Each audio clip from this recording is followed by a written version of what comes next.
우리가 이제 이뭐 육조 스님뿐만이 아니라 많은 조사 스님들의 어록을 보게 되면 이제 부처님 경전을 인용하는 그런 구문들이 간혹 보입니다. 이제 이것은 뭐냐면 이 조사 스님들의 가지고 있는 어떤 사상이나 이런 어떤 이치 이런 부분을 이제 본인들이 이렇게 표현한 데 있어서 부처님의 사상을 근본으로 하고 있다는 거예요. 부처님 사상을 예를 들면 근본으로 하지 않고 자기만의 독창적인 생각을 내서 하는 경우는 극히 드물고 대부분의 이제 많은 조사들이 부처님의 말씀을 근본으로 해서 그에 따른 이제 개념들을 이렇게 설한다라고 보시면 돼요. 그래서 지금 단경에도 보면 이제 뭐 여러 경전을 인용하는 구문들이 많이 보이죠, 그죠? 여기서도 이제 보살계경이라는 경에 이르는 말씀을 수록하고 있습니다. 잠깐 보시면 나의 본래 근원인 자성이 청정하다고 했다. 보살경이라는 경에 보면 본원 자성이 청정이라 이런 이제 말씀을 부처님이 했다는 거예요. 그래서 우리 마음, 우리 근본 자성은 청정하다 이렇게 말했다는 거죠. 그래서 마음을 깨달아 식심견성하면 자성불도다. 마음을 깨달아 자성을 보면 이것이 바로 뭐다? 불도를 성취하는 것이다. 우리가 이제 불교에서 깨달음이라는 것이 뭐냐라고 했을 때 결국 마음의 자성을 밝히는 거예요. 마음 자성을 밝히는 거. 이제 마음 자성을 밝힌다는 것을 그러니까 이제 마음의 주인이 된다, 마음을 찾는다, 마음을 깨닫는다, 여러 가지 언어적 표현을 쓰지만은 이제 이러한 개념이 바로 우리가 이제 불교에서 불도를 이루는 일이다라는 겁니다. 당장 화련히 깨달았어. 즉시 화련해서 한득본심이로다. 한득본심, 도리어 본래 마음을 얻으미로다. 본래 마음을 도로 찾는 것. 그러니까 우리의 어떤 자성을 회복하는 거죠. 본심을 찾는다라는 것은 우리의 본래심, 우리의 마음 자성을 얻는다라는 개념으로 설하고 있습니다. 선지식들이 하나는 홍인화장의 처소에서 한 번 듣고 그 말 끝에 크게 깨달았다. 그렇죠? 우리가 이 육조 해능선사는 바로 홍인 스님이 금강경을 설하는 그 가운데 한 번 듣자마자 그냥 언하에 변호했다. 말이 끝나기도 전에 이미 깨달아 버린 거예요. 이것이 바로 도노입니다. 그죠? 언하대오했다. 또 이제 우리 앞에서는 언하변호다. 이런 이제 표현들이 나왔는데 말이 끝나기도 전에 크게 깨달아서 동견진여본성이라 이것이 몰록 진여본성을 본 것이다. 그러니까 깨달음을 얻었다는 것은 진여본성, 진여자성 이런 표현들이 계속 반복이 되는데 우리의 그 참된 마음자리를 보는 것 이것이 바로 대오의 뜻과 같다고 보시면 됩니다. 그런 까닭에 그러므로 이 가르침의 법을 뒷세상에 유통시켜 널리 전한다 이 말이에요. 도를 배우는 이로 하여금 보리를 단박에 깨달아서 여기서 보리를 단박에 깨닫는다라는 말은 지혜를 그죠? 깨달음을 뭘로 깨달아 각자 관심하고 각기 스스로 마음을 모아서 영자 본성을 드럽게 합니다. 각기 스스로 마음을 관심한다. 마음을 모한다는 게 관조, 비추어 본다 이런 말이지. 우리 마음을 깊이 들여다보는 것을 관조하는 거예요. 그냥 단순히 보는 것은 우리가 이제 견이라고 우리가 이제 볼 수 있지만 이 한자로 볼관자는 깊이 관조하는 거예요. 아주 깊이 들여다보는 것을 관조라 그럽니다. 그래서 각기 스스로 마음을 모아 자기 성품을 단박에 깨닫게 하는 것이다. 도노케 아니라 도노, 그죠? 도노라는 말. 그러니까 깨달음은 도노예요. 단박에 깨닫는 것이지 깨달음을 무슨 사유해서 이해해서 차츰차츰 깨닫고 이런 것이 아니다. 마치 번개불이 번쩍이듯이 한순간 깨달음이라는 것이 이제 만들어지는 겁니다. 만약 능히 스스로 깨닫지 못하는 이는 약불능 좌우잖아. 그죠? 우리가 혼자서 공부를 하지 못하는 자는 이런 말이에요. 수명 대선지식 시도로 견성이니라. 모름지기 큰 선지식을 찾아 지도를 받아 자성을 볼 것입니다. 그래서 혼자서 공부하기가 어려울 때는 뭘 어떻게 해라? 선지식을 찾아라 이 말이에요. 선지식. 그래서 우리가 공부를 하는 데 있어서는 혼자서는 공부가 잘못되는 경우들이 많아요. 그래서 반드시 내가 공부를 하는 데 있어서는 선지식이 필요한 거예요. 이 선지식은 어떻게 보면 꼭 어떤 무엇을 가르쳐주는 것만이 아니라 여러분들 주위에 있는 사람이 바로 선지식이에요. 내 동반이 선지식일 수도 있는 겁니다. 지금 여기서는 이제 선지식에 대한 개념을 조금 이제 설명을 하고 있어요.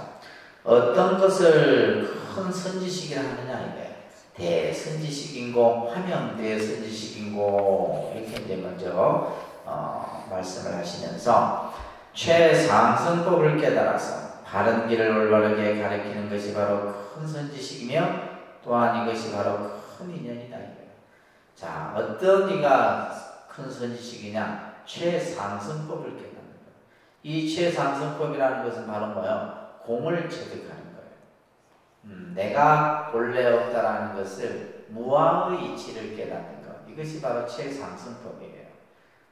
이 법을 바로 알아서 직시정로가 길을 올바르게 인도해 주는 이가 그죠? 바로 선지식이다 이런 말이에요.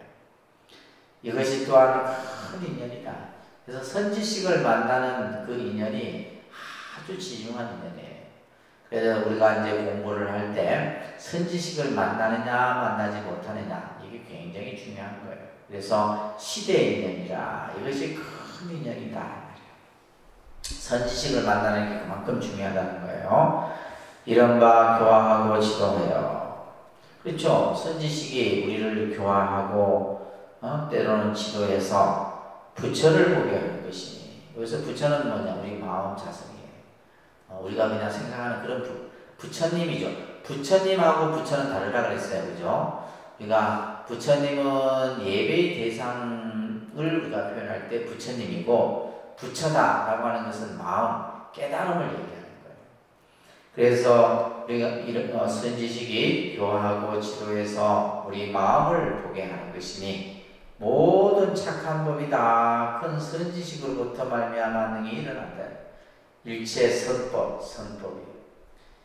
선법이라고 하는 것은 우리를 올바르게 인도해주는 법이 바로 선법이에요. 다시 말해서 최상승법을 가리키는 것이 바로 선법이다. 그래서 일체 선법은 다 선지식으로부터 만들어지는 것이다. 이런 얘기예요. 그러므로 삼세의 모든 부처, 여기서는 이제 부처님이라고 해야 돼요. 부처, 삼세의 부처와 이러면 이제 반말하는 거지. 여기서는 이제 부처님과 이렇게 아시겠죠? 여기서는 이제 부처님이라 이렇게 표현해야 되고 앞에는 부처다 이렇게 표현해도 되는 거예요. 무슨 말인지 이해되세요? 부처님과 부처라는 개념이 우리가 이제 문장을 보면서 잘 파악을 하셔야 돼요. 여기서는 과거, 현재, 미래 3세의 모든 부처님과 이래야지 부처와 이러면 이제 이거는 올바른 표현이 아니에요. 어느 스님은 부처님을 부처다 이렇게 하면 되게 뭐라 하십니다. 그래서 반드시 부처님이라는 표현을 붙여야 돼요. 그러므로 3세의 모든 부처님과 12부의 경전들이 12부 경전이라는 것은 부처님이 중생을 방편으로 가르침을 주는 12가지의 그런 다양한 가르침들을 12부경이다. 그래요. 이제 경전의 형태가 12부경이 있어요. 예를 들면 개송의 형태도 있고 인연에 대한 말씀도 있고 비유도 있고 뭐 때로는 뭐 전생의 이야기를 얘기하기도 하고 이런 것들이 이제 12부, 구분교 뭐 이렇게 이제 교리적으로 설명을 합니다. 이러한 경전들이 사람의 성품 가운데 본래부터 스스로 갖춰져 있다고 할지라도, 그러니까 부처님의 말씀도 우리 마음 안에 있다 할지라도 이런 뜻이에요. 3세의 부처님도 우리 마음 안에 있고 부처님의 8만 대장경의 가르침도 우리 마음에 있다 할지라도 이 말이에요. 능히 자성을 깨닫지 못하면 우리 참 마음을 깨닫지 못하면 모름지기 선지식의 지도를 받아서 자성을 보아야 한다는 거예요. 우리가 예를 들면 과거, 현재, 미래의 부처님이 우리 마음 안에 있고, 그죠? 부처가 어디에 있냐? 우리 마음 안에 있다 그러잖아요. 마음 안에 있고 부처님의 팔만 대장경이 우리 마음 안에 있다 할지라도 우리 자성을 밝히지 못하면, 우리 마음을 밝히지 못한다면 선지식의 지도를 받아야 된다 이런 얘기예요. 만약 스스로 깨닫는 이는, 그죠? 만약 스스로 깨닫는 이는 밖으로 선지식에 의지하지 않으며, 그죠? 스스로 공부할 수, 그러니까 스스로 깨닫는 이는 누구예요? 근기가 수승한 자를 얘기하는 거예요. 상근기. 근기가 수승하면 스스로 혼자 공부를 할 수 있어요. 근데 이제 보통 사람은 이렇게 공부를 못하죠, 그죠? 선지식이 있어야 된다 이런 말이에요. 그래서 스스로 깨닫는 이는 밖으로 선지식에 의지하지 않고 또한 밖으로 선지식을 구하여 혜택을 얻기를 바란다면 옳지 않나이다. 자기 마음속의 선지식을 알면 자기 마음속의 선지식. 그래서 여기서는 이제 외 선지식과 내 선지식에 대한 설명이 설해지는 건데, 그래서 자기 마음 안에 선지식을 알면 바로 혜택을 얻느니라. 바로 진정한 선지식이 어디에 있느냐? 내 안에 있다. 내 마음 안에 있다. 이런 얘기를 하고 있는 겁니다. 만약 자기 마음이 삿되고 미혹하여 망령으로 전도되면 밖의 선지식이 가르쳐준다 하여도 스스로 깨닫지 못할 것이다. 그러니까 우리 마음이 어리석고 무명에 가리워져 있으면 아무리 누가 여러분들한테 이것은 좋은 부처님 법이에요, 이렇게 공부해야 됩니다, 아무리 일러준들 여러분들은 그것을 따르지 않는다 이 말이에요. 그러니까 우리가 선지식이 있다 해도 어리석고 무명에 가리워져 있으면 자기 주관적 생각이 꽉 차있고 이런 사람들한테는 아무리 일러줘도 그것을 따르지 않는다는 얘기예요. 그렇게 하면 스스로 깨닫지 못한다는 말이에요. 그렇기 때문에 마땅히 반야의 관조를 일으켜야 한다. 반야의 관조라는 말은 뭐예요? 반야는 지혜죠, 그죠? 지혜로서 비춰봐야 된다. 자기 자신을 항상 들여다봐야 돼요. 내 공부가 어느 정도 됐는지, 내 공부가 어느 정도 지금 나아갔는지 이런 것들을 스스로 비춰봐야 된다 이런 말이에요. 잠깐 사이에 망념이 다 없어지면, 그죠? 찰나간에 망념이 싹 사라져요. 망념이 사라지는 것도 한순간이에요. 그러니까 막 번뇌가 일어났다 하더라도 그 번뇌가 순식간에 사라진다. 마치 뭐가 같냐면 구름이 꽉 있지만 뭐예요? 바람이 한번 싹 불면 그 구름이 싹 사라지는 것과 똑같은 거예요. 이것이 바로 자기의 참 선지식이며 한 번 깨달음에 곧 부처를 나누니라. 이로 즉 지불이니라. 그죠? 한 번 깨달은 즉, 여기서 부처는 뭐예요? 자기의 마음자리를 안다 이 말이에요. 여기서의 부처는 부처님을 안다 이런 뜻이 아닙니다. 여기서의 불은 뭐다? 우리 마음, 우리의 자성을 바로 알 것이다. 한 번 깨닫기만 하면 우리의 마음자리를 바로 알게 될 것이다. 자, 그 다음 페이지 보시면 자성의 마음자리가, 자성심지가, 그러니까 자성이라는 말과 심지라는 말은 같은 말이에요, 사실은. 자성이라는 것도 마음을 나타내는 거고, 심지도 마음의 이제 뜻을 담고 있는 표현이 바로 심지라는 말과 자성이라는 말인데, 그래서 같이 붙여서 자성심지가, 자성의 마음자리가, 마음자리. 우리가 보통 마음자리라는 말을 많이 한다고 했어요, 선에서는. 자, 자기 마음자리를 한번 찾아보세요. 이렇게 한단 말이에요. 자기 마음자리를 찾는 거예요. 내 마음이 지금 어디에 있느냐, 마음이 어디에 지금 머물고 있느냐, 그 마음자리를 찾아라. 이렇게 얘기를 하는 거예요. 자성의 마음자리가 지혜로서 관조하여 지혜로서 그것을 비추어보사, 비추어모아 내외명철하면, 앞에 내외명철이 한 번 나와서 중요한 어구라 그랬어요. 그다음에 내외명철. 그다음에 큰 소리로 내외명철. 식자본심이요. 약심본심하면 즉시 해탈이요. 기득해탈하면 즉시 반야삼매요. 오반야삼매하면 즉시 무념이니. 즉시 무념. 자, 요 구절 중요한 구절이에요. 우리 자성의 마음자리가 지혜로서 관조하여 내외 안과 바퀴, 그죠? 명철에 뚜렷이 밝아지면, 그러니까 안 바퀴 그냥 환하게 밝아지면 이런 뜻이에요. 스스로 자신의 본심을 아는 것이요. 본심이라는 것은 우리의 본래 마음자리예요, 그죠? 안 바퀴 다 환하게 밝아지게 되면 이것이 바로 우리 본래 마음을 아는 것이다, 이런 말이에요. 약식 본심하면 만약에 우리 본래 본 마음을 안다면 이것이 바로 해탈이다. 그러니까 해탈은 뭐예요? 깨달음이란 뜻이잖아요, 그죠? 모든 속박과 흠행으로부터 벗어나는 것을 해탈이라고 해요. 그래서 우리가 깨달음이다, 해탈이라는 용어는 같은 용어인데, 해탈이 뭐냐라고 했을 때 뭐예요? 우리 마음을 아는 것이 바로 해탈이다. 우리 마음, 우리 자성을 밝히는 것이 바로 해탈이에요. 그래서 불교에서 깨달음이 혹은 해탈 이런 표현들을 하는데, 그것이 바로 뭐냐면 우리 마음의 자성자리를 밝히는 것, 그죠? 우리 마음의 근본을 아는 것, 이것이 바로 해탈이다. 이득 해탈하면, 이미 해탈을 얻었다면 이것은 바로 반야삼매다. 반야삼매는 지혜로서 삼매. 삼매라고 하는 것은 바로 뭐요? 한 생각이 딱 선정 속에 들어가 있는 것을 삼매라고 해요. 이것이 반야삼매요. 반야삼매를 깨닫는다면 이것이 바로 뭐다? 무념이다. 무념. 그러니까 지금 요게 육조스님께서는 우리의 마음을 아는 것이 바로 해탈이고, 해탈을, 그죠? 얻게 되면 이것이 반야삼매고, 반야삼매를 깨달으면 이것이 바로 무념이다. 그래서 지금 무념이 이제 제일 큰 개념이죠, 그죠? 그래서 하면 무념이고, 무엇을 무념이라 하느냐? 우리가 앞에서도 육조스님께서는 무념을 종지로 삼았다는 말이에요. 근본으로 삼은 거예요. 무념이라는 개념을 육조스님의 사상의 종지로 삼은 건데, 그것을 무념을 뭐라 하느냐 이런 거예요. 무념법자는, 무념이라는 것을, 여기서 참 중요한 말이 나옵니다. 견일체법하되 불착일체법하며 일체법을 보되 일체법에 집착하지 아니해. 이게 참 무슨 말이에요?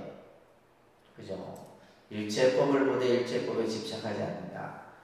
우리가 예를 들면 일체법이라고 하는 것은 모든 현상이에요. 나타난 모습들을 보되 본 바가 없어. 내가 들어도 들은 바가 없어. 내가 먹어도 먹은 바가 없어. 그런데 그런 관점을 일으키지 않는 거예요. 이게 바로 무념이에요. 다시 말해서 생각에 뭘 하지 않는다? 집착을 일으키지 않는 거예요. 이게 무념이에요. 근데 우리는 안 그렇잖아요, 그죠? 보면 보는 대로 생각을 일으키고, 들으면 들은 대로 생각을 일으키고, 근데 그 생각을 하나만 일으키는 게 아니야. 이 생각도 했다, 저 생각도 했다가 막 좋다는 생각도 일으켰다가 안 좋다는 생각도 있고, 온 생각들이 일어난다 이 말이에요. 견일체법하되 불착일체법이며 일체법을 보되 일체법에 집착하지 아니해. 이것이 바로 뭐냐면 무심이에요. 무심. 무심, 무념 다 같은 말입니다. 보아도 본 바가 없고, 들어도 들은 바가 없고, 느껴도 느낀 바가 없어요. 변일체처하되 일체처에 들어하되 일체처에 집착하지 아니하며. 일체처에 들어하다는 것은 뭐예요? 우리가 모든 것을 내가 다 알고 다 이해하고 한다 하더라도 그것에 뭐 하지 아니에요? 집착하지 않는다. 그러면서 상정자성하여 항상 우리의 자성이 청정해서 오염되지 않아서 이 말이에요. 여섯 도적으로 하여금 육적이라는 말이 나오는데, 바랍니다. 색성향 미촉법. 이 색성향 미촉법이 이제 여섯 도적이, 왜 도적이라고 해요? 우리 마음을 빼앗아가기 때문에 도적이라고 해요. 이 여섯 가지가 우리 마음을 빼앗아가. 왜? 자, 색은 뭐예요? 물질이죠. 물질이 우리 마음을 빼앗아갑니다. 그러니까 우리가 예를 들면 좋은 거 보면 갖고 싶죠. 갖고 싶다는 것은 내가 마음을 빼앗긴 거예요. 우리가 예를 들면 보고 아 좋다 이 생각도 뭐예요? 마음을 빼앗기는 거예요. 마음을 빼앗긴다는 개념 아시겠어요? 마음을 빼앗깁니다. 그냥 우리가 봐도 이제 무심히 보면 되는데 우리가 예를 들면 뭐 좋다, 싫다, 내 거다, 네 거다라는 생각을 일으키잖아. 마음을 빼앗기는 겁니다. 그래서 우리가 이제 이 명상 공부의 가장 기본이 뭐냐면 마음을 빼앗기지 않는 거예요. 그래서 마음을 빼앗기지 않기 위해서 명상 같은 경우는 순간순간 뭐 하라 그래요? 알아차리라는 거예요. 그러니까 알아차림이 되지 않으면 내가 마음을 빼앗긴다라고 표현한 건 뭐냐면 마음이 끄달린다 이런 표현을 써요. 마음이 그쪽으로 그냥 휙 가버리는 거예요. 그러니까 누가 뭐 예를 들면 나한테 얘기를 해요. 그냥 얘기한다라고 들으면 되는데 우리는 뭐요? 기분 나쁘다, 기분 좋다, 뭐 마음을 빼앗기는 거예요. 두 번째가 뭐요? 소리죠, 그죠? 소리. 가수들 정말 요즘 가수들 노래 잘하는. 가수들 노래에 우리 마음이 빼앗기잖아요. 그러니까 그 노래 소리가 뭐예요? 울고 웃고 희노애락이 내 감정에서 일어나요. 그 마음을 빼앗기는 겁니다. 뭐에 빼앗기는 거예요? 소리에 마음을 빼앗기는 거예요. 무슨 말인지 아시겠죠? 또 뿐만이 아니라 이건 뭐 부지기수입니다. 그러니까 사람의 목소리 같은 경우는 짜증나는 목소리는 뭐 내가 확 짜증해. 그 짜증나는 목소리에 내가 짜증이 나고 이거 마음을 빼앗기는 거예요. 이해되세요? 이게 이제 우리 마음을 빼앗아 가기 때문에 도적이라는 표현을 쓰는 거예요. 향, 냄새 마찬가지잖아요. 우리가 예를 들면 방 안에 좋은 향을 피워놓으면 그냥 그 향이 그냥 심취해 마음을 빼앗기는 거예요. 우리가 들으면 안 좋은 냄새 들으면 그렇죠. 그 마음을 빼앗기는 거예요. 안 좋다라는 생각에 빼앗기고 좋다라는 생각에 빼앗기고 이게 전부 우리 마음을 빼앗아 가기 때문에 도적이라. 미도 마찬가지죠. 촉도 마찬가지죠. 법도 마찬가지예요. 법은 대상이에요. 대상. 법은 대상이에요. 객관 현상을 말하는 거예요. 객관 현상. 자, 이 6 도적들로 하여금 6 문으로 달려나가게 돼요. 그죠? 눈으로, 귀로, 코로, 혀로, 몸으로, 의식으로. 이것이 이제 막 치닫는 거예요. 막 달려나가는 거예요. 6 도적이 그냥 우리 그냥 이 육문으로 하여금 막 그냥 달려나가게끔 했다. 이것이 육진 속을 떠나지 않고 물들지도 않아서 오고 감에 자유로운 것이니. 그러니까 우리가 이제 선이라고 하는 것이 이래야 된다는 말이에요. 일체 걸림이 없어야 돼요. 선이라는 것을 한마디로 표현하면 걸림이 없어야 된다. 이렇게 표현합니다. 우리가 걸린다라는 것은 뭐냐면 생각이 걸리고 의식이 걸리고 행동이 걸리고 한다는 말이에요. 그래서 마음을 수행한다는 것은 일체 오염되지 않아야 됩니다. 마음이 오염되지 않아야 됩니다. 그것이 바로 선이에요. 선이라는 것이. 그래서 물들지도 않아서 오고감에 자유로워. 오고감에 막힘이 없어. 이것이 바로 뭐다? 반야산매고 자제해탈이다. 자제해탈이라는 용어도 우리가 많이 쓰는 용어예요. 자제는 자유자재. 해탈은 뭐예요? 구속됨이 없어요.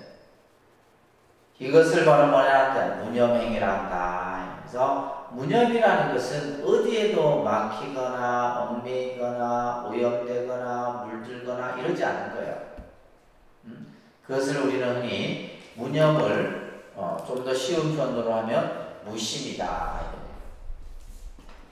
무념의 뜻이 뭐라고요? 무심. 그러니까 이 무심이라는 것은 마음이 없다 이런 말이 아니에요. 마음이 어디에도 끄달리지 않는다 이런 얘기예요. 집착하지 않고 마음을 빼앗기지도 않고 본 것에 내가 마음이 끄달리지도 않고 다 같은 뜻이에요. 그죠?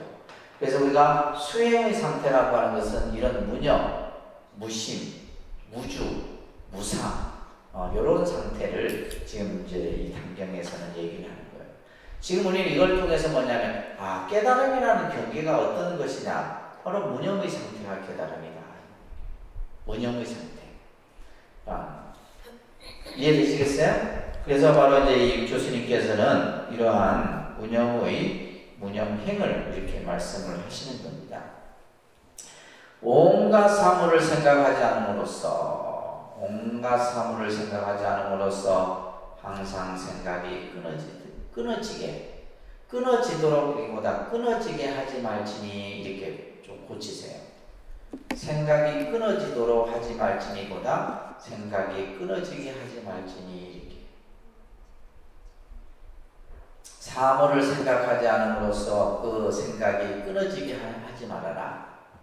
이 말은 무슨 말이냐 하면 번뇌망상이 일어나잖아요. 여러분들 이제 선을 하다 보면 망상 번뇌가 생긴다 이 말이에요. 그것을 없애려고 하지 말아라 이 말이에요. 그것을 없애려고 하는 마음이 바로 뭐예요? 오히려 도리어 번뇌 망념을 일으키는 거예요. 그냥 망상이 생기면 망상이 생긴 대로 그냥 두세요. 그냥 망상이 생기면 망상이 일어나는 대로 그냥 그 생각을 하다 보면 막다른 길까지 가요. 생각이.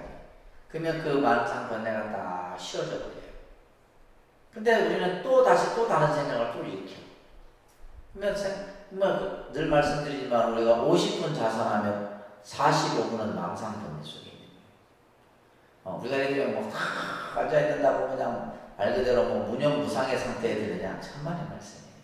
그렇게 되기까지는 많은 시간이 필요한 거예요. 그래서 번뇌 망상이 생기면 그것을 없애려는 마음, 이것이 바로 뭐예요? 우리가 이 선병이에요. 선병. 우리가 선을 수행하는데도 병이 생기는데 그 병을 뭐라 한다? 선병이라 하기도 하고 신병이라고도 하는 겁니다. 끊어지게 하지 말아라. 이는 곧 법의 묶임이니 이것을 법박이라고 했다. 법박. 망상이 생겼다고 내가 망상을 끊어야 된다. 이 생각이 바로 뭐예요? 법박이에요. 이것은 병견이라 한다. 병견은 한쪽에 치우친 생각이에요. 번뇌를 끊으려고 하는 생각도 이거는 한쪽에 치우친 생각이고, 번뇌가 일어나도록 그냥 막 놔두는 것도 이것도 변견이에요. 그러니까 우리는 어떻게 해야 돼요? 그 번뇌 망념이 일어나지 않도록 뭐요? 화두 일념을 가지고 그 화두에 의심을 두어서 공부를 지어가야 되는 거예요. 그러니까 화두라는 것은 하나의 방법론인 거죠. 번뇌 망상이 일어나지 않도록 다른 하나의 공부 생각에 생각을 두는 거예요. 무념법을 깨닫는 이는 마음법에다 통달하고 무념을 깨닫는 이는 마음법을 다 통달한다 이 말이에요. 무념법을 깨닫는 이는 모든 부처의 경계를 보며 부처님의 경계, 해탈의 경계를 보고 무념의 돈법을 깨닫는 이는 부처의 지혜에 된다. 그러니까 다시 말해 육조 스님은 뭐냐? 무념을 아는 이가 바로 부처고 무념을 아는 이가 바로 깨달음이다 이런 얘기예요. 선지식들이여 뒷세상에 나의 법을 얻은 이는 항상 나의 법신이 그대의 좌우를 떠나지 않을 것이라. 그래서 이제 후대에 이러한 가르침을 잘 실천하는 이는 항상 나와 함께하는 이다 이런 얘기예요. 항상 나와 함께하고 있다 이런 얘기를 하고 있는 겁니다. 선지식들이여 이 동교의 법문을 가지고 같이 보고 같이 행하여 같이 소원을 세우고 받아지니되 부처님 섬기듯이 하고 종신토록 받아지며 물이 물러나지 않는 사람은 성인의 지위에 들어가고자 하느니라. 그래서 이 가르침을 우리가 잘 받아 행해서 그죠? 함께 같이 끝까지 정진하자 이렇게 당부의 말씀을 하시는 거예요. 무슨 법을? 도노법을 그죠? 동교의 가르침을 우리가 잘 믿어서 그것을 잘 실천하자 이렇게 얘기를 하시는 겁니다. 그러나 전하고 받을 때는 전수시에 우리가 법을 전하고 받을 때에는 모름지기 어떻게 했어요? 예부터 말없이 법을 부축했다. 우리가 법이라는 것은 말로서 문자로서 주고받는 게 아니라 그랬어요. 그죠? 뭘로 법을 받아요? 마음과 마음으로. 뭘로 법을 받는다고? 마음과 마음. 이신전심이라고 배웠잖아요. 마음과 마음으로 법을 받는 거예요. 그래서 성아모니 부처님이 가섭에게 3번에 걸쳐서 법을 전하는 것을 삼처전심이다. 이게 삼처전심. 그래서 3번에 걸쳐서 법을 이제 부축을 했잖아요. 자, 이 법을 부축하여 큰 서원을 세우고 보리에서 물러나지 않았나니 바로 모름지기 법을 부축한 것이냐 그래, 이 법을 부축해서 계속 이 법이, 그죠? 이 법 등의 그 불빛이 꺼지지 않고 지금까지 계속해서 내려오고 있는 거예요. 만약 견해가 같지 않거나 뜻과 선이 없다면 곳곳마다 망령되게 선전하여 앞사람을 손상하게 하지 말라. 다시 말해서 견해가 같지 않고 또 생각과 또 마음이 또 없다라면 굳이 여기저기 다니면서 망령되게 이러쿵 저러쿵 오르니 그러니 이렇게 하면서 앞사람을 손상하게 하지 말라는 말은 뭐예요? 앞에 서가모니 부처님으로부터 쭉 이어져 공부를 해왔던 이런 분들을 영예를 그 이름을 훼손하지 말아라 이 말이에요. 끝내 이익됨이 없느니라. 만약 만나는 사람이 알아듣지 못하여 이 법문을 소리하면 백천만급 천생토록 부처의 종자를 끊게 되느니라. 그러니까 이 법문을 우리가 잘 배우고 해야 됩니다. 이 동교의 가르침을. 그렇지 못한다면 부처님의 가르침을 영원히 배울 수 없다 이런 얘기를 하고 있는 겁니다. 자, 그러면서 대사께서 말합니다. 선지식들이여 나의 모양을 여인 개송을 들을지니 무상송을 쓰라는 겁니다. 그대들 미혹한 사람들의 죄를 없앨 것이니 또한 죄를 없애는 개송, 멸제송이라 한다. 이 무상송을 다른 말로는 멸제송이다. 이렇게 얘기를 지금 한다 이 말이에요. 개송에서 말합니다. 이 개송 앞에 이제 요 내부 개송이 굉장히 중요한 개송이에요. 아주 깊은 의미가 있는 개송입니다. 자, 원문을 같이 한번 따라서 해볼게요. 우이는 수보 불수도하고, 다시 큰 소리로 우이는 수보 불수도하고, 위헌 수복이 이 시도하니 보시공양 봉무변이나 심중삼업 원래 제로다.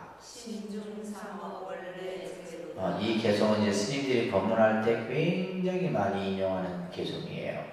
자, 해석을 한번 볼까요? 같이 따라합니다. 어리석은 사람은 복은 닦고 돈은 닦지 않으면서 복을 닦음이 곧 도라고 말한다. 보시공양하는 복이 끝이 없으나 마음속 삼업은 원래대로 남아있도다. 무슨 말인지 아시겠어요? 네? 어리석은 사람은, 그죠? 어리석은. 우리가 이제 불교를 지혜의 종교라고 해요. 그래서 불교를 공부한다는 것은 결국 우리가 지혜로운 생각을 갖기 위해서 공부를 하는 겁니다. 여러분들이 뭐 선을 공부하든 경을 공부하든 뭐 참선을 하든 뭐 명상을 하든 모든 수행을 하는 이유는 우리가 좀 더 지혜로운 생각을 일으키기 위한 거예요. 그래서 우리가 예를 들면 지혜롭냐 어리석냐라는 것은 결국 뭐예요? 종이 앞뒤장갑 같은 거예요. 한 생각 어리석으면 뭐라 그랬어요? 중생이라고 했어요. 한 생각 어리석으면 뭐고? 중생이고. 한 생각 지혜로우면 뭐다? 부처다. 그러니까 부처와 중생도 결국 어리석느냐 지혜롭냐의 차이인 거죠. 근데 어리석은 사람은 복은 닦아. 그쵸? 어리석은 사람은 이 복을 닦는데 이 복이라고 하는 것은 참 우리가 살아가는 데 있어서 중요한 거죠. 그죠? 우리가 복이 있어야 돼. 복이 없으면은 세상 살아가는데 곤란이 많이 생깁니다. 그래서 복이 중요해요. 그래서 복을 닦는 것도 중요해요. 그래서 우리가 복을 닦는 것을 지금 여기서 뭐냐 수복이라 일단 수복. 복을 닦는 거예요. 복을 닦아야 돼. 그리고 복을 짓는 것을 뭐라 그래요? 작복이라고 해요. 일단 작복. 그 다음에 이제 우리가 예를 들면 복을 또 어떤 사람은 그 복을 뭐예요? 감해. 자기 복을 깎아낸다 이 말이에요. 이것을 감복이라고 해요. 뭐라 한다고요? 감복이라고 해요. 감복. 또 이 복 중에서도 가장 아주 좋은 복이 뭐냐 하면 복 중에서도 복을 우리가 이제 뭐 어떤 복이냐면 청복이라고 해요. 그러니까 청복. 복을 질 때 내라는 것을 내세우지 않고 짓는 복을 청복이라고 해요. 뭐 남이 알아주든 남이 알아주지 않든 내가 그냥 그죠? 다른 사람을 이익되게 하는 이런 것들을 우리가 이제 보통 이제 청복이라는데, 그래서 우리가 예를 들면 이 복이라고 하는 것은 있게 되면 우리가 이제 뭐 특히 육아에서도 보통 사람이 살아가는 데 있어서 그죠? 오복을 얘기하잖아요. 오복. 명예, 권력, 그죠? 수명, 뭐 이런 개념들을 얘기를 하는데, 그래서 어리석은 사람은 복은 닦거나 돈은 닦지 않아요. 그래서 그러면서 뭐라 하느냐면 유연수복이 복을 닦는 것을 마치 뭐라 한다? 돌을 닦는 것이냐 생각합니다. 누가 그런 생각을 해요? 우리 절에 다니는 분들이 이런 생각합니다. 그러니까 복을 닦는 것과 돌을 닦는 것은 다르다 이 말이에요.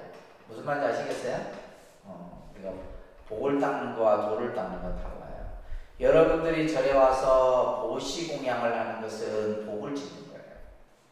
보시공양을 하는 건 뭐 하는 거다고요? 복을 짓는 거예요. 내가 기도 수행하는 것은 바로 뭐 하는 거예요? 돌을 닦는 것이고, 이 돌을 다른 말로 하면 뭐예요? 공덕이 되는 거예요. 뭐가 된다고요? 이 돌을 닦는 게 바로 공덕이에요. 그래서 이제 뒷장에 나옵니다. 공덕에 대한 의미가 이제 또 설해져요. 공덕에 대한 의미가 설해지는데, 그래서 복과 돈은 다르다. 그래서 이제 제가 항상 우리 신도분들한테 여러분들은 그죠? 복도 얻고 싶고 그죠? 복도 예를 들면 부자도 되고 싶고 그 다음에 뭐도 하고 싶어요. 집안이 좀 평안했으면 좋겠고 하는 일들이 잘 됐으면 좋겠고 이렇게 하세요. 이게 이제 우리가 보통 절에 오는 분들이 다 바라는 거잖아요. 그죠? 근데 보세요. 부자이면서 평안한 사람이 드뭅니다. 부자라고 하는 것은 물질적으로 풍요로워. 근데 물질적으로 풍요로우면 반드시 뭐예요? 집안에 복잡해 해줘. 복잡해. 자식들끼리 재산 싸움하고 하여튼 온갖 안 좋은 일들이 생겨요. 근데 또 보면 우리가 가난한 사람은 뭐예요? 가난한 사람은 뭔가 좀 삶이 그죠? 고단해, 피곤해. 네. 그래서 사실은 우리가 부자이면서 평안하기를 바라는데, 그러기 위해서는 여러분들이 어떻게 해야 되냐면 뭘 해야 돼요? 복도 지어야 되고 도도 닦아야 되는데, 우리는 지금 어떻게만 생각해요? 복 짓는 것을 도 닦는 거라 생각한다는 말이에요. 그게 아니다. 자, 그래서 여기서 보시공양, 복무변이나 보시하고 공양하는 복이 무변이라는 말은 한량이 없으나 많다는 말이에요. 우리가 부처님 전에 남을 위해서 보시하고 공양을 올리는 그 복은 뭐예요? 한량이 없어요. 큰 복이에요. 큰 복이나 심중 삼업 올래제로다. 그렇지만은 내 마음 속에 내가 지은 그 죄업은 그대로 남아요. 그러면 이 내 마음 가운데 삼업이 소멸하기 위해서 우리는 뭘 해야 되는 거예요? 도를 닦아야 돼요. 그래서 우리가 예를 들면 두 개를 같이 해야 됩니다. 앞에서 얘기했던 보시 공양을 하면서 뭐도 해야 되고 기도 수행을 같이 닦아나가야 돼요. 같이 닦아나가야 돼요. 근데 이 둘을 같이 하는 사람이 극히 드물다는 거예요. 그냥 어떤 사람은 요것만 해. 요것만 하고. 그냥 요걸로 그냥 그냥 하려는 말이에요. 근데 여기서 말한 것처럼 뭐요? 내가 지은 그 악업은 그대로 남아있어요. 그러면 그 악업을 제거하기 위해서 뭐요? 우리가 기도 수행을 통해서 내 죄를 참여하는 것이 같이 닦여져야 된다. 무슨 말인지 아시겠죠? 그래서 예를 들면 내가 부자가 되고 싶으면 어떻게 해야 되겠어요? 내가 부자가 되고 싶어. 어떻게 해야 돼요? 부자 되고 싶은 사람이 맨날 기도 수행하면 되겠어요? 안 되겠어요? 안 됩니다. 내가 부자가 되기 위해서 뭐가 있어야 돼요? 복이 있어야 돼요. 복이. 그러니까 부자가 되려고 하면 내가 뭘 해야 돼요? 뭔가 복을 지어야 돼요. 복을 지어야 됩니다. 아시겠어요? 그러면 내가 집안이 좀 편안하고 싶어. 집안이 편안하고 싶고 모든 게 내 생각대로 내 마음대로 잘 이루어지고 싶으면 어떻게 해야 돼요? 보시공양만 갖고는 안 되는 거예요. 뭘 해야 돼요? 기도 수행을 해야 돼요.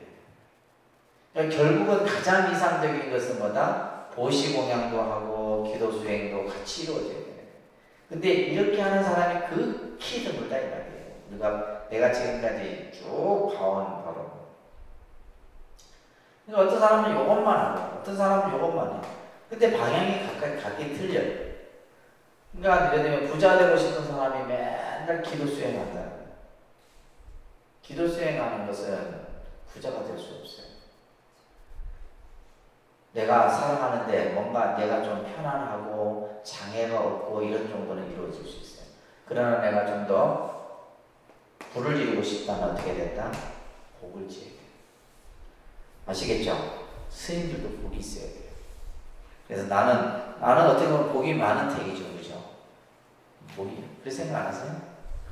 나는 내가 복이 많아요. 인복도 많고 재복도 많고 복이 많은데 그 복을 뭐예요? 내가 계속 지어야 돼요. 제가 매일 아침마다 제가 좀 몸이 안 피곤하면 와서 제일 먼저 와서 빗자루질하고 청소하고 하면 내 스스로 복 짓기 위한 거예요. 내가 그걸 안 하면 복 지을 일이 별로 없잖아요. 내가 기도 수행하고 연불하고 하는 것은 복 지는 게 아니에요. 이거는 내가 수행자로서 그냥 수행하는 거고, 내가 뭔가 작은 거라도, 그래서 내가 예를 들면 내가 가진 거라도 있으면 남한테, 스님들 오시면 내가 비싼 밥도 사드리고, 이거 뭐예요? 다 복 짓는 거예요. 내가 복을 짓기 위해서, 그러니까 내가 하는 행위가 이게 복이 되는 것인지 아닌지를 우리는 알 수가 있거든요. 그래서 여러분들이 법당에 와서 예를 들면 청소를 하고 하는 게 전부 복 짓는 겁니다. 이 복이 엄청난 복이에요. 근데 우리는 뭐냐면 여러분들이 절에 와서 복을 짓기 위해 절에 오지만은 내가 볼 때 감복이 더 많아. 그러니까 우리가 대차 대조표를 따지면 늘 마이너스예요, 여러분들. 마이너스예요. 그러니까 본인은 생각하지, 내가 절에 가서 예를 들면 기도도 하고 내가 뭔가 했다 하긴 내가 복 받을 것 같죠. 천만에 맞아. 여러분들이 실제 복 짓는 일을 그렇게 많이 안 한다. 또 복을 지어도 중요한 건 뭐다? 이 복은 감복을 하면 안 돼. 복은 쓰고 나면 없어지는 거예요. 복은 쓰고 나면 없어지는 겁니다. 근데 그래서 나중에 우리는 뭘 하는 거예요? 공덕을 짓는 거지 복을 짓는 게 아니에요. 복도 필요한데 그 복은 쓰고 나면 없어져요. 마치 내가 통장에 돈을 이렇게 쫙 저금을 해놨다가 한꺼번에 왕창 뺐어버리면 어떻게 돼요? 통장이 바닥이 나잖아요. 그와 똑같은 거예요, 복은. 근데 공덕은 없어지는 게 아니에요. 그러면 이 공덕이 되려고 하면 어떻게 해야 돼요? 공덕이 되기 위해서는 복과 공덕의 차이 나중에 설명을 하겠지만은 복은 그죠? 쓰고 나면 없어지지만은 공덕은 없어지지 않아요. 그러면 우리가 복과 공덕의 차이는 뭐냐? 해도 행방 없이 하는 거예요. 그랬을 때 공덕이 되는 거예요. 내가 무엇을 했다, 무엇을 내가 이렇게 했으니 우리가 흔히 말하는 상을 내면 뭐가 되는 거예요? 복은 될지언정 공덕은 되지 않아요. 얼마 이해되세요? 그런 내용들도 뒤에서 나옵니다. 그래서 만약 복을 닦아 죄를 없애고자 하여도 뒷세상에 얻은 복은 얻으나 죄는 그죠? 어쩔 수 없느니라. 그래서 복을 닦아서 죄를 없애고자 하는 것은 어리석은 짓이에요. 복과 죄업은 다르다는 거예요. 그래서 그렇기 때문에 다음 세상에 복은 얻죠. 복을 지었으니까 복은 얻지만은 그 죄는 그대로 남아있어요. 그러니까 우리가 예를 들면 물질적으로 부를 잃은 사람들이 보면 좀 뒤끝이 안 좋죠. 안 좋습니다. 그 제복을 잘 써야 되는데 제복을 잘 쓰지 못하기 때문에. 그래서 우리가 흔히 뭐 많이 버는 것도 중요하지만 잘 쓰는 것도 중요해요. 그렇지 않아요? 만약 마음속에 죄의 인연 없음을 안다며 저마다 자기 성품 속에 참된 참이다. 자기 마음속의 그 진정한 그 잘못된 인연을 우리가 어떻게 없애는지를 그걸 안다면 바로 그것은 자기 성품, 자기 마음속에 참된 참이다. 그래서 우리가 천수경에 재무자성 종신기 심양멸시 재무다. 제망 신멸량구공 시증명이 신참에 이 말에 우리가 바로 여기서 서리지는 겁니다. 만약 대승에 참된 참회를 깨달으면 삿됨을 없애고 발음을 행하여 지혜 없으시리라. 그래서 우리가 항상 발음을 행하고 삿된 것을 스스로 그쳐야 된다. 도를 배우는 사람이 자성을 관찰하며 우리 마음, 그죠? 마음을 관찰하면 바로 깨닫는 사람과 더불어 서로 같으리라. 대사께서 단번에 깨닫는 이 가르침 전하심은 배우는 사람이 같은 한 몸 되기를 바라서이다. 만약에 장차 본래의 몸을 찾고자 한다면, 여기 본래의 몸이 바로 뭐예요? 우리의 본심, 본래 면모, 우리의 마음자리를 의미하며 이것을 찾고자 한다면 어떻게 해야 돼요? 삼독의 나쁜 인연 마음 속에서 전부 씻어 없애라. 다시 말해서 우리가 진정한 수행을 하기에 앞서 먼저 해야 될 것이 있어요. 먼저 그것이 뭐예요? 자기의 죄업을 참여하는 거예요. 그래서 업장이 소멸되지 아니하면 기도 우리가 수행이든 공부든 안 됩니다. 그래서 스님들이 선방에서 선수행을 하더라도 공부가 안 될 때는 반드시 뭐부터 하냐면 참회 기도부터 해요. 그래서 스님들 중에는 매일매일 108 참회를 하는 분들이 많습니다. 그것은 뭐냐면 내가 수행하기에 앞서 먼저 뭐요? 내 마음의 나쁜 그러한 모든 그 죄업들을 씻어내는 이것부터 먼저 해야 된다는 거예요. 힘써 돌을 닦되 한가로이 지내지 말아라. 열심히 정진할 때 정진하면서 세워라 내워라 이렇게 세상을 허비하지 말아라 이 말이에요. 어느덧 한 세상 헛되이 끝나버리겠다. 그죠? 우리 인간 한 세상이라는 것은 마치 뭐가냐 눈을 깜빡하는 그 순간과 같은 거예요. 여러분들이 한 생을 100년이라 이렇게 생각했을 때 그 100년의 시간이 눈 깜짝할 사이에요. 그래서 우리가 이제 뭐 그런 말 일장춘몽이라는 말이 있잖아요. 그냥 꿈속에서 있다가 꿈을 깨는 것과 같은 거예요. 그렇기 때문에 여기서 말한 것처럼 어느덧 나도 모르게 그죠? 벌써 한 세상이 확 지나가 버린다. 만약 단번에 깨닫는 대성법을 만났거든 정성껏 합장하고 지극한 마음으로 구하여라. 대사께서 법을 설하여 마치시니 미사군과 관료와 스님들과 도사들과 속인들의 찬탄하는 말이 끊이지 않고 일찍이 듣지 못하니라고 했다. 자, 이러한 도노의 말씀을 지금 이러한 말을 들어본 적이 없었던 거예요. 많은 사람들이. 그러니까 이 설법을 듣자 모든 이 자리에 있던 사람들이 환히 찬탄하면서 이런 말은 우리가 일찍이 들어본 적이 없습니다.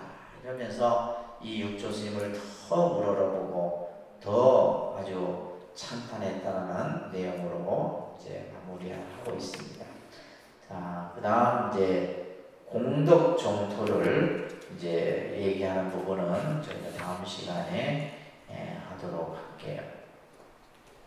자, 이제 잠깐 제가 자선실로 좀 이동을 하겠습니다. 오늘은 오전에